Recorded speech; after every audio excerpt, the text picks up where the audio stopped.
Buenas tardes, bienvenidos. Mi nombre es Georgina Huesca, soy terapeuta familiar en Montefénix y el día de hoy voy a platicar con ustedes acerca de la comunicación. Pero, ¿y qué es la comunicación? Pues es del latín comunicare, que significa compartir algo o poner algo en común. De entrada, pues esto ya nos está indicando, dando una pista de lo que trata la comunicación. La comunicación tiene que ver con un contenido o cierta información que pues es transmitida por medio de un mensaje. Pero ¿a quién se transmite esa información? Yo comparto un mensaje con el otro. Y por eso la comunicación tiene que ver más con la relación que tengo con ese otro, que con lo que pues en palabras le expreso. Eh, los elementos básicos de la comunicación, pues los conocemos, son emisor, receptor y el mensaje. Ujú. Uno de los aspectos básicos de la comunicación es que toda conducta es comunicación y no existe la no conducta, es decir, que no hay posibilidad de no comportarnos, ya sea de manera verbal, pero también con nuestra postura o mediante incluso gestos o sonidos guturales. ¿Cuántas veces platicando con alguien y estamos molestos con ese alguien y entonces nada más respondemos como "Ujú, X", ¿no? Entonces, toda la comunicación tiene que ver más con la relación con el otro que con las palabras que le digo. No podemos dejar de comunicar y los demás tampoco pueden dejar de responder a esta comunicación. Es decir, que se da una retroalimentación entre emisor y receptor todo el tiempo se está dando una retroalimentación. Se responde a través de palabras o no.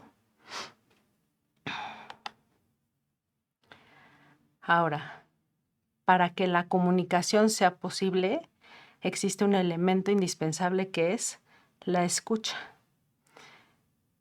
¿Cuántas veces oímos las palabras que nos está diciendo el otro, pero realmente no lo estamos escuchando? Es decir, que no le estamos prestando atención. Estamos distraídos con el celular, con las redes sociales, con nuestra serie, con muchos otros estímulos, pero realmente no lo estamos escuchando. La escucha conlleva muchos más órganos de los sentidos que solamente el oído. Uh-huh. Eh, el hecho de prestarle atención al otro le está comunicando algo, pero también si no le prestamos atención al otro, le estamos comunicando algo. Y esta comunicación pues está marcada por la relación existente entre ambos. No hay manera de que no le estemos comunicando algo. Y la comunicación por ello implica un compromiso por esta relación existente entre ambos.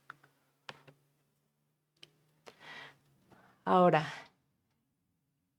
tanto en la adicción como en la codependencia se pueden dar distorsiones en los mensajes que se envían de un lado o del otro. ¿Por qué pasa esto? Porque, por un lado, la persona que está en consumo está muy metida, interesada en hacer que los demás comprendan por qué es tan importante para él consumir,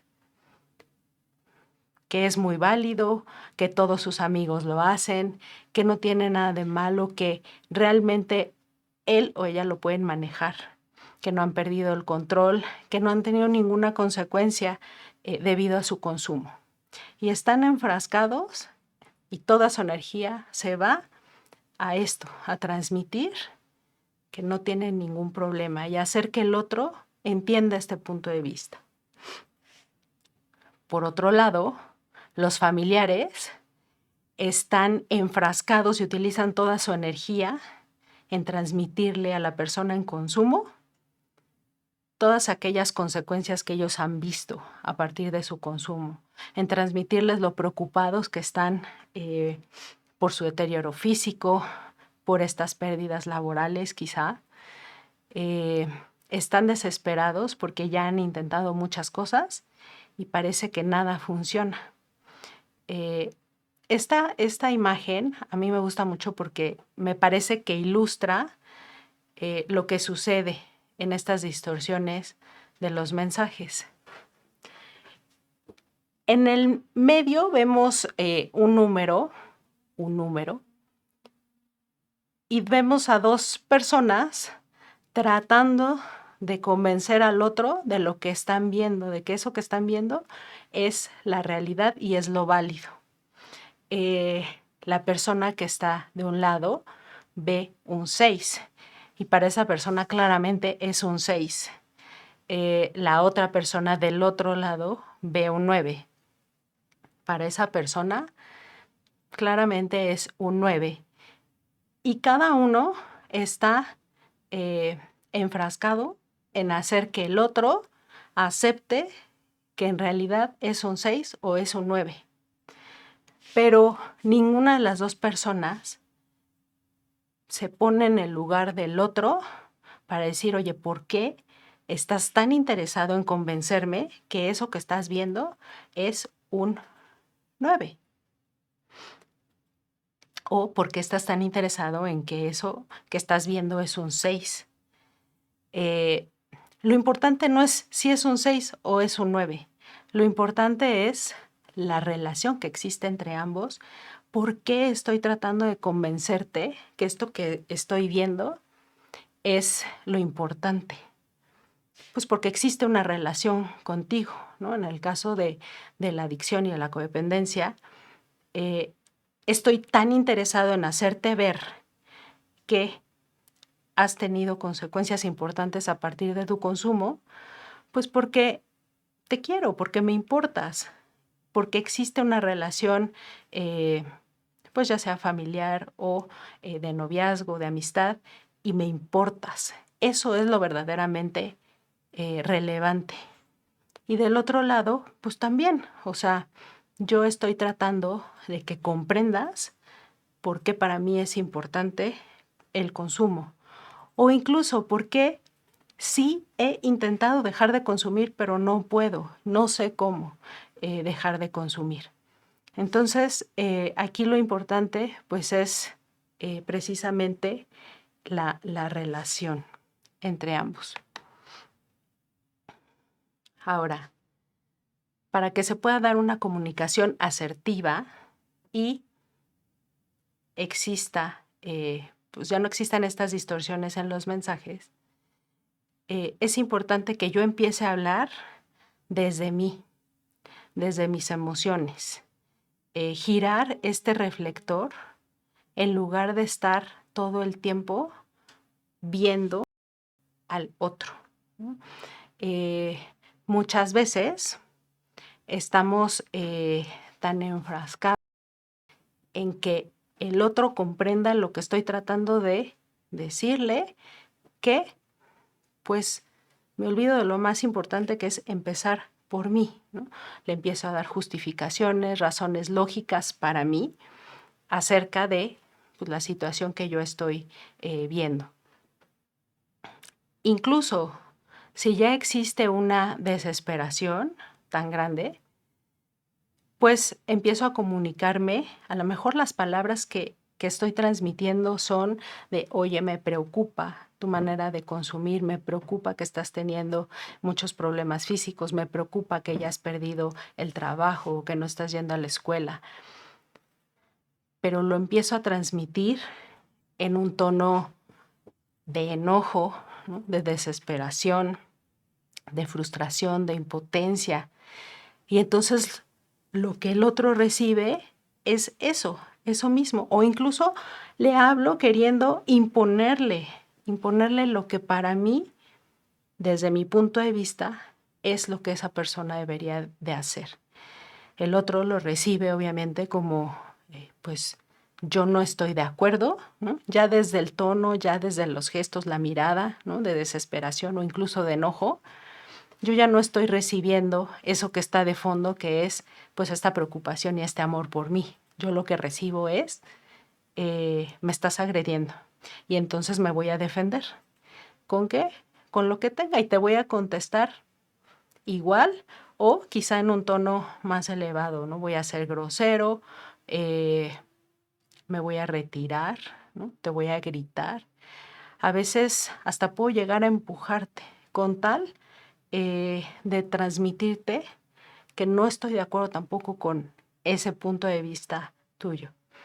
Y de esta manera, pues la comunicación se empieza a bloquear.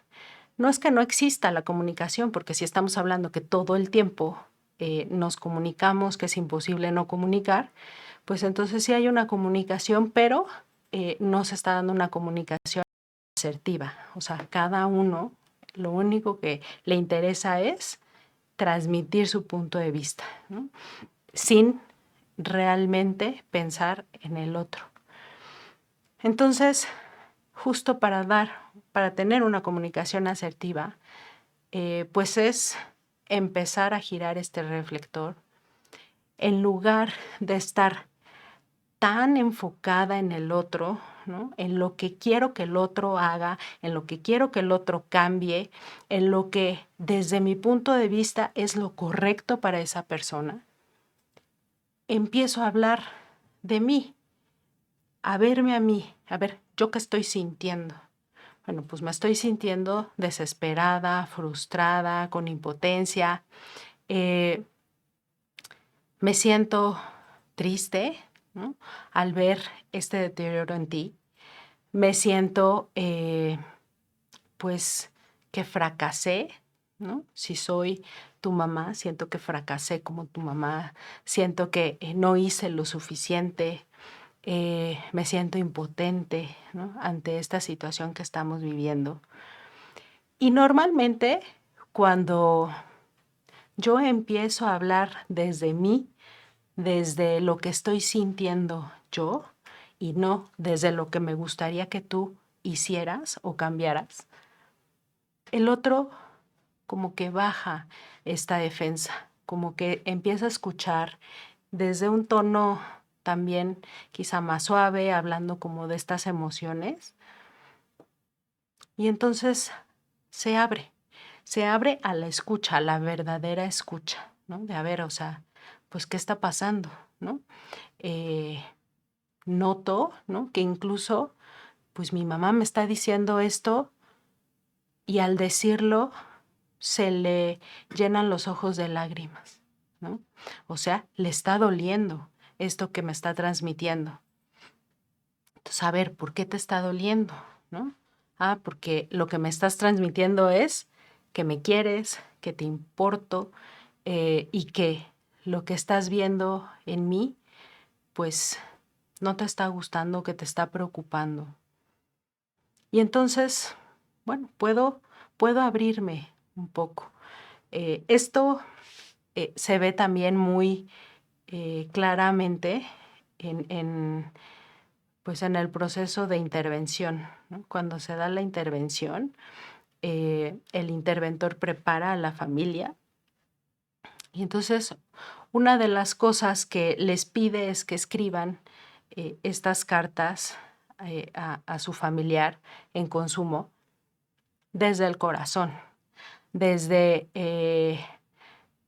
cómo se han sentido, lo mucho que les duele el haber perdido a esa persona que eran antes y que ahora pues con el consumo se han convertido en alguien que no reconocen.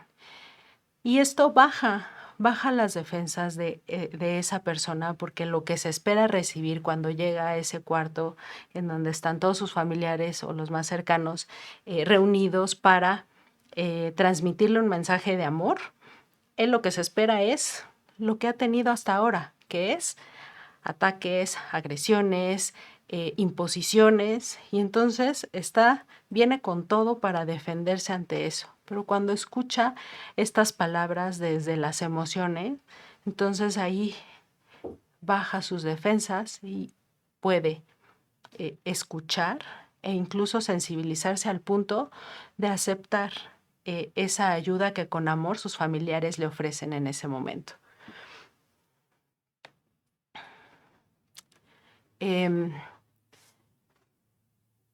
Toda comunicación implica un compromiso, porque ya dijimos que estoy comunicando algo, pero le estoy comunicando algo a alguien. Entonces es ese compromiso con la persona y con la relación con esa persona. Para poder tener una comunicación asertiva, pues ya dijimos, es importante la escucha, prestarle atención a la persona, estar en disposición, o sea, con una mente abierta para realmente comprender su punto de vista. Ahora, poder entender su punto de vista no quiere decir que voy a estar de acuerdo y lo voy a aceptar. No, pero simplemente voy a tener esta empatía y esta disposición de ver su punto de vista. Hay que ser honestos, porque pues si de entrada, ¿no?, le estamos pidiendo al otro que se abra, que sea honesto con nosotros, pero nosotros nos manejamos con mentiras, con verdades a medias, pues desde ahí ya va a existir una distorsión en cuanto a los mensajes que se transmitan y a la manera en cómo el otro recibe ese mensaje, ¿no? Porque a veces pensamos que está tan bien dicha esa mentira que el otro no se va a dar cuenta. Pero si decimos que todo comunica, es decir, no nada más las palabras, no nada más ese mensaje que le estoy transmitiendo al otro, mi tono, mi mirada, mis gestos, mi postura, va a transmitirle también al otro algo. Cuando estoy hablando con la verdad, le va a transmitir esta honestidad y lo va a invitar pues a recibirlo desde también su honestidad. Pero si le estoy mintiendo o estoy diciendo verdades a medias, el otro también lo va a sentir en ese tono que pues hay algo como que no sabe explicar bien, pero que en el ambiente se respira, que no es del todo honesto.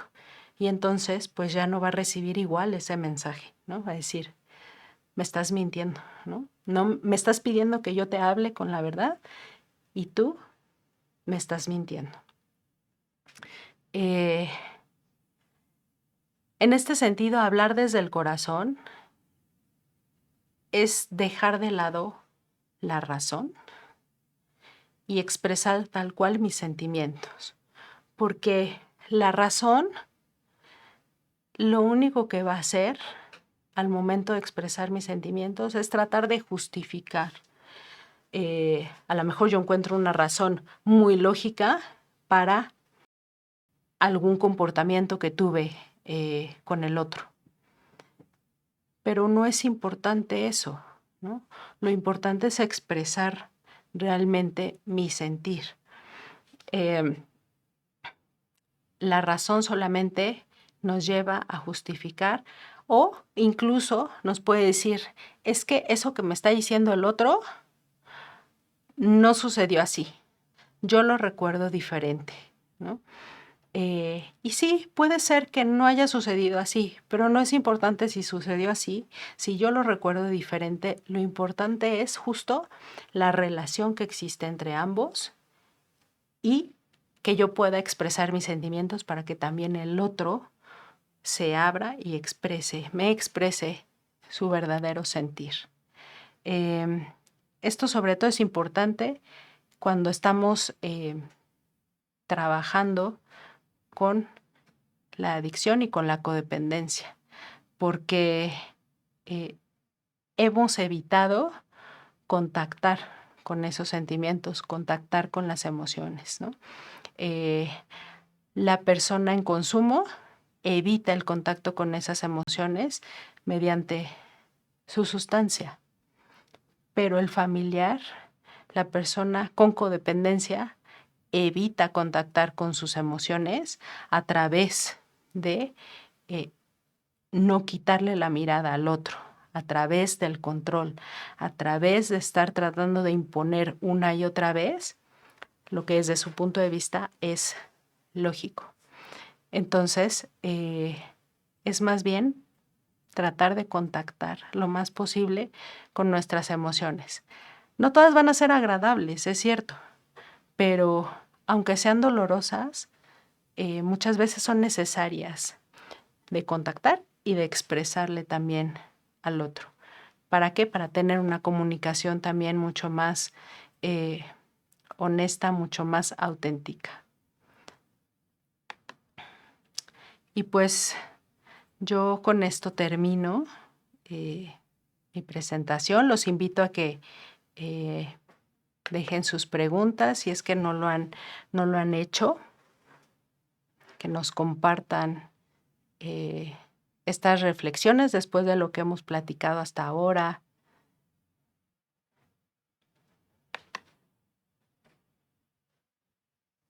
Gracias por unirse a nuestra conferencia Hablar desde el corazón para sanar, la comunicación asertiva. A partir de hoy nos veremos una vez al mes para compartir información valiosa y resolver sus dudas y sobre todo brindar apoyo a quienes lo necesitan. Así que no olviden seguirnos y activar sus notificaciones para no perderse ninguno de estos encuentros. Antes de pasar a las preguntas, queremos expresar nuestro agradecimiento a cada uno de ustedes por participar en esta comunidad virtual. Su presencia es fundamental para continuar generando contenidos para ustedes. Gracias por su tiempo, atención e interacción. Nos emociona saber que pudimos brindarles información valiosa y generar un espacio de aprendizaje colaborativo. También queremos agradecer a nuestra experta en el tema, Georgina Huesca. Sin tu respaldo no habríamos podido llevar a cabo este Facebook Live. Ahora es momento de responder sus preguntas y comenzamos con Eduardo Amador. Y dice, ¿qué estrategias podemos usar para ser asertivos en situaciones de alta tensión o conflicto sin perder el control de nuestras emociones? Este es un punto muy importante porque a veces queremos resolver el tema, el conflicto en ese momento. Pensamos que si no le damos solución en ese momento, entonces ya nunca más vamos a poder solucionarlo. Y esto no es del todo cierto. A veces es mejor tomar cierta distancia, decir, a ver, ya me siento rebasado, ya estoy realmente molesto, ya no te estoy escuchando, la verdad. O sea, ya nada más estoy con esta sensación incómoda y entonces es válido decir, voy a hacer un alto, necesito hacer un alto, me voy a salir a caminar, voy a distraerme un rato, ¿no? A respirar. Cuando me sienta más tranquilo, regreso y hablamos. Y a lo mejor tú también, ¿no? Veo que tú te estás alterando, veo que no me estás escuchando, ¿no? Porque si decimos que todo comunica, nosotros notamos cuando la otra persona no está recibiendo eso que le estamos diciendo. Cuando se está molestando, cuando ya está cerrado para recibir eso que le estamos diciendo. Entonces, ¿qué sentido tiene continuar en lo mismo y en lo mismo y en lo mismo cuando ya ninguna de las partes va ni a transmitir el mensaje que se quiere, ni a recibirlo? Simplemente es enfrascarse en que este enojo, esa situación de tensión crezca. Y entonces, lejos de solucionar esa situación o ese conflicto, este crece. Entonces, a veces es como también aprender a mirarnos y decir, oye, se vale hacer un alto.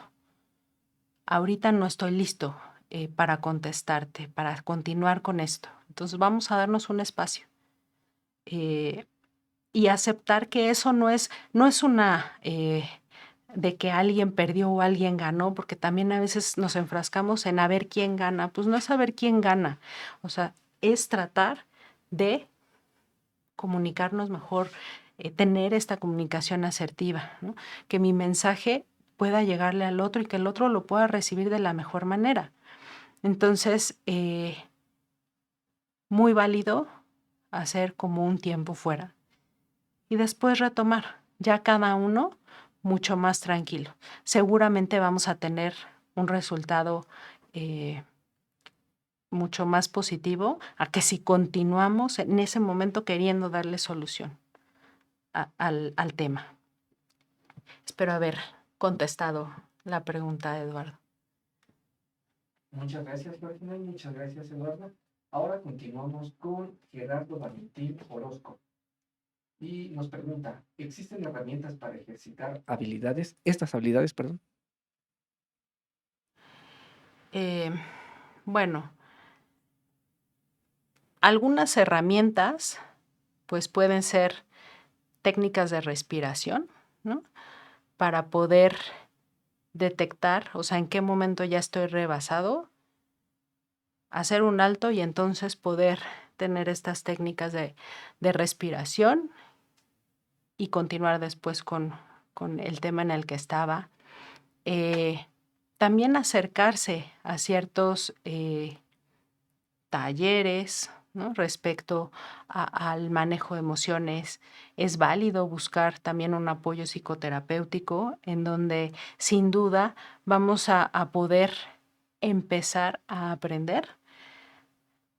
Primero, identificar mis emociones, porque a lo mejor ni siquiera identifico qué es eso que estoy sintiendo, ¿no? A lo mejor yo lo que creo que siento es mucho enojo. Y sí, a lo mejor estoy muy enojado, pero lo que está detrás de ese enojo a lo mejor es tristeza. Entonces, en un proceso psicoterapéutico nos pueden ayudar a identificar realmente cuál es esa emoción, a nombrarla, a poder darle como un cauce de una manera asertiva, ¿no? Sin dañarme a mí y sin dañar al otro y que pueda empezar a fluir esta comunicación entre ambos, ¿no?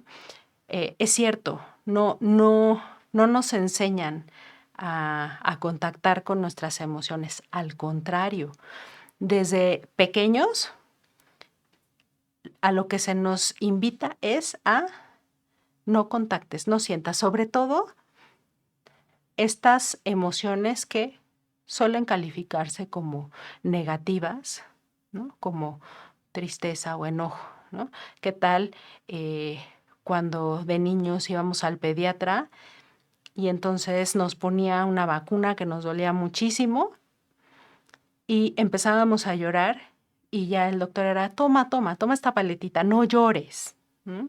Entonces ya desde ahí es como, eso que estás sintiendo, evítalo, porque está mal, es malo, esa emoción es mala. Y entonces vamos aprendiendo a que hay ciertas emociones que, pues que no está bien tenerlas ahí. Eh, y hay que reaprender a que no hay emociones ni buenas ni malas, simplemente son emociones y están ahí y tienen una función. Entonces es aprender a identificarlas, nombrarlas y poderlas transmitir al otro. Gracias, Gerardo. Muy bien, ahora continuamos con Elsa María, que nos pregunta, ¿cuándo identificamos la emoción de la ansiedad y cuáles son las mejores estrategias para calmar? Bueno, esa es una pregunta amplia porque pues la ansiedad puede manifestarse de diferentes maneras en cada uno de nosotros, ¿no? A lo mejor una persona empieza a comer muchos chocolates cuando está muy ansioso, por ejemplo, ¿no? Pero a lo mejor otra persona empieza a hablar muchísimo, ¿no? Se vuelve como muy verborreico cuando está ansioso. A lo mejor otra persona se aísla, se mantiene callado, alejado de los demás. Eh, Cada uno tiene se le manifiesta la ansiedad de manera diferente. Entonces, más que dar una receta de cómo se manifiesta la ansiedad, es aprender a justo contactar conmigo. O sea, en vez de tener este reflector puesto en el afuera, es girar este reflector hacia mí. A ver, ¿qué estoy sintiendo? No, pues como que siento, como que me duele aquí en la boca del estómago, ¿no? O siento que las manos me están empezando a sudar más, que me estoy tronando, ¿no? Los dedos. Eh, Quizá eso es un indicador de que estoy ansioso, de que puedo tener cierta ansiedad. Ahora, ¿por qué? ¿Qué es lo que me está generando esta ansiedad? Bueno, quizá tengo un examen, ¿no? Y entonces estoy como preocupado por eso. Quizá hay algo con alguna amistad, por ejemplo, tengo algún conflicto con un amigo, una amiga, y no sé cómo solucionarlo. Y entonces estoy ansioso por eso, ¿no? Lo primero es empezar a identificar cómo es que en mí se manifiesta esa ansiedad, para entonces poder reconocerla y en el momento en el que se presente esa sensación o esas conductas, ¿no? Como de estar comiendo muchos chocolates, eh, puedo decir, oye, aunque estoy ansiosita o estoy ansiosa por algo, ¿qué será? ¿No? Hay personas, por ejemplo, que no pueden dormir, ¿no? O tardan en conciliar el sueño. Entonces, es hacer contacto conmigo e identificar en mí cómo se manifiesta. Ahora, existen, sí, como les comentaba, algunas técnicas para manejar esta ansiedad. Hay varias en cuanto a respiración, en cuanto a meditación, en cuanto a ejercicio quizá. O sea, hay personas a las que les funciona muy bien caminar y entonces el caminar diario les ayuda a manejar y bajar estos niveles de ansiedad. Hay personas que les gusta andar en bicicleta, hay personas que les funciona pintar, por ejemplo, pero esto es muy subjetivo, o sea, es de cada quien y es identificar primero la ansiedad y después qué es lo que me funciona a mí para manejar esa ansiedad. Muchas gracias, Elsa. Ahora continuamos de nuevo con Eduardo Amador, que nos pregunta cuáles son los principales obstáculos que la mayoría de las personas enfrentan cuando intentan practicar la comunicación asertiva. Ok. Eh, bueno, hablábamos hace un momento de principalmente estar enfocado en hacer verle, que el otro vea mi punto de vista, ¿no? Hacerle entender que ese punto de vista es la verdad absoluta y que lo tiene que entender y que así son las cosas, ¿no? No estar como abierto o no ser flexible a, bueno, ¿y cuál es tu punto de vista? ¿No? ¿Cómo lo estás viendo tú? ¿Desde qué lugar? ¿No? Veíamos esta imagen, les decía, ¿no? De las dos personas viendo en el medio un número que para una es un 6, para el otro es un 9. Eh, entonces, el estar como enfrascado en hacerle ver al otro que lo que estoy viendo es un 6 o hacerle ver al otro que lo que estoy viendo es un 9 y no moverme de ahí, cerrarme a esta posibilidad de ver tu punto de vista, es uno de los principales obstáculos. Eh, Tratar de imponerme, ¿no? O de controlar eso que el otro está haciendo, ¿no? Que cambie su manera de pensar o su manera de actuar. Yo no tengo ese poder. El otro va a tomar su decisión, ¿no? No tengo que aceptarlo ni estar de acuerdo, pero simplemente ser empático y decir, ok, o sea, ese es tu punto de vista, ¿no? Para ti eso es lo válido.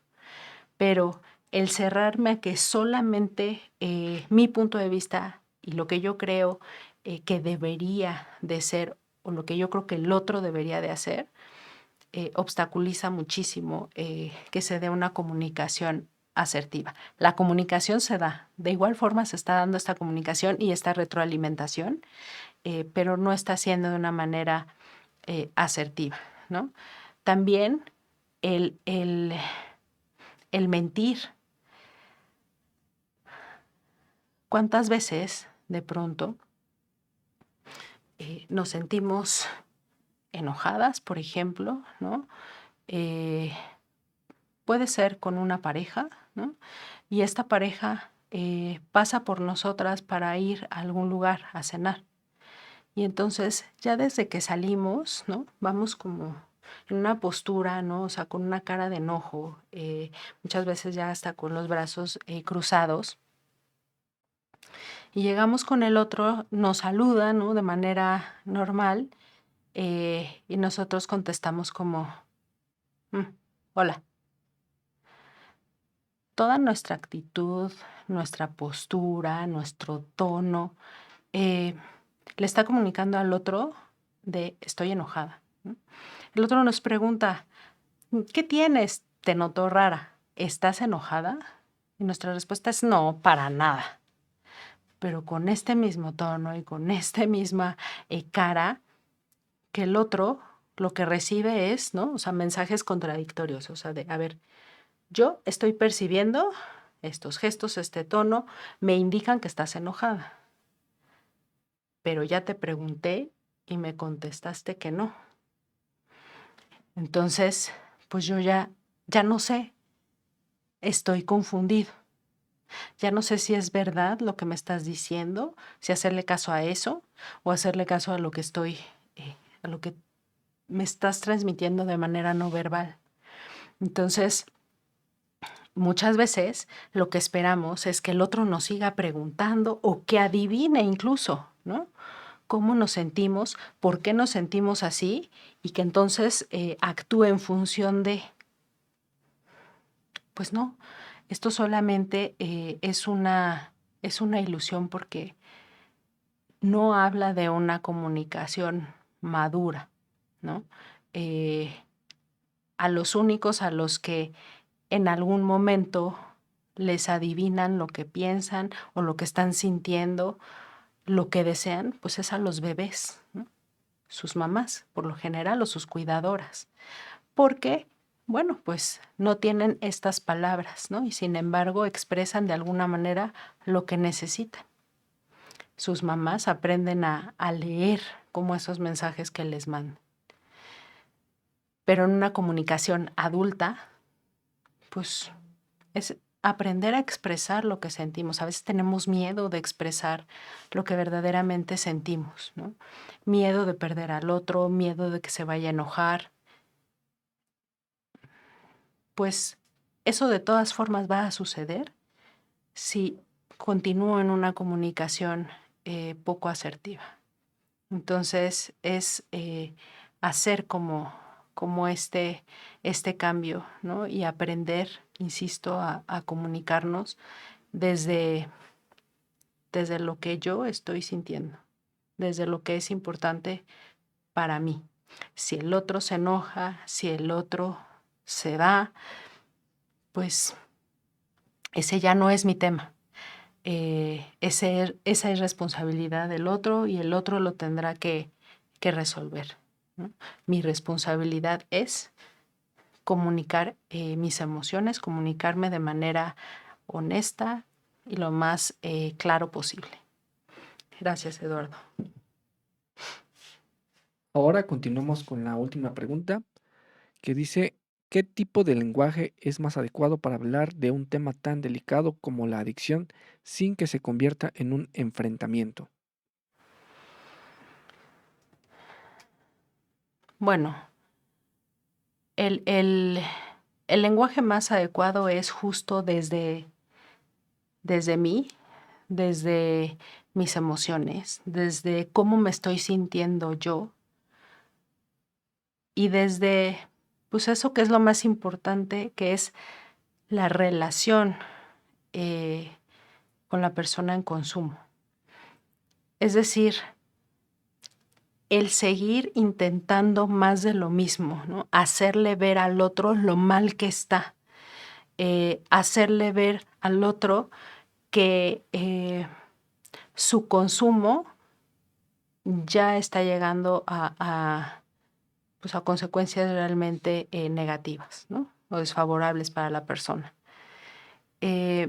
Tratar de imponer esta posición o esta postura mía solamente va a cerrar como estos canales, ¿no?, de comunicación, porque además hablábamos hace rato de que también yo como persona en consumo, lo que quiero y en lo que pongo toda mi energía es, em, digo, además de conseguir esta sustancia, pues obviamente es en defenderla y obviamente es en tratar de hacerle ver a los demás que no estoy tan mal, que es algo normal, que me lo permitan, ¿no?, que es válido, que todo mundo lo hace.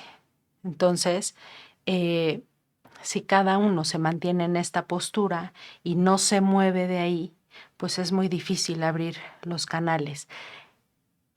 En alguna de las dos partes tiene que empezar como esta apertura, con que una de las dos partes se mueva de este lugar de mi punto de vista es el que vale y de ahí no me muevo.